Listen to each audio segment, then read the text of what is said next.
The latest World Inequality Report marks India an unequal country with the top 10% of the population holding 57% of India's total national income in 2021. The report also states that the bottom 50% of the population in India hold only 13% of India's national income.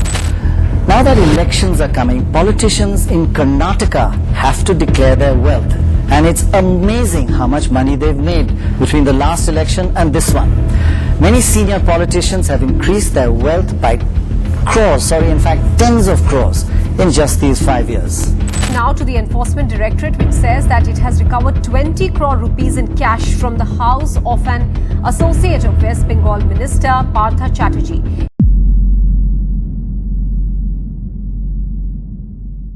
कहते हैं ना, बहुत सारे पैसे कमाने का सबसे तेज और इजी तरीका है कि आप एक पॉलिटिशियन बन जाओ, और उसके लिए आपको ना ही कोई एजुकेशनल क्वालिफिकेशन और ना ही कोई एक्सपीरियंस की ज़रूरत है।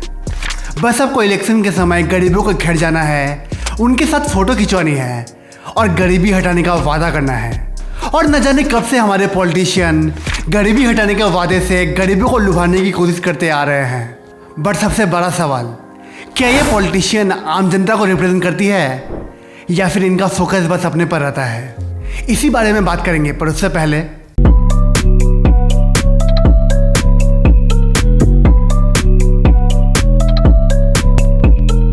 व्हाट्सअप गाइस, मैं हूं Amit and welcome back to another video. इधर उधर की बातें ना करते हुए सीधे मुद्दे पे आते हैं।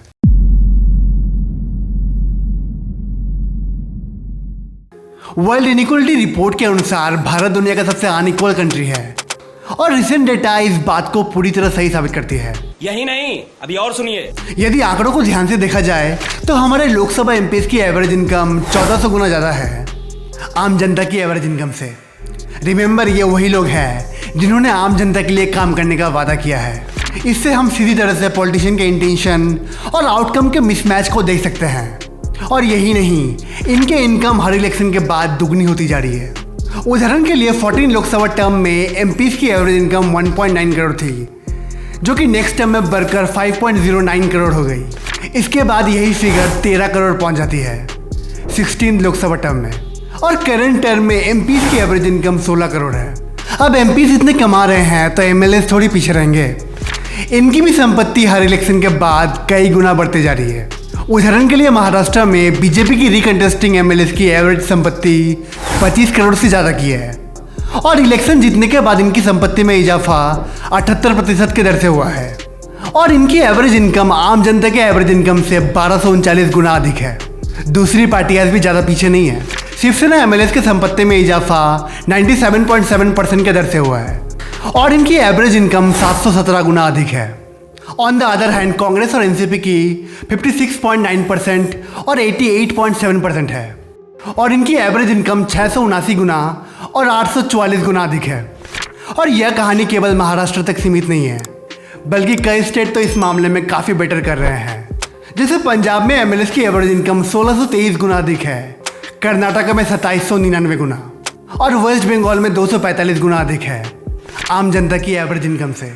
और यदि सबसे कम अनइक्वल स्टेट की बात करें तो सिक्किम एमएलएस की इनकम स्टेट की पर कैपिटा इनकम से 0.32 गुना अधिक है, और इसके बाद 12 गुना के साथ त्रिपुरा का नंबर आता है।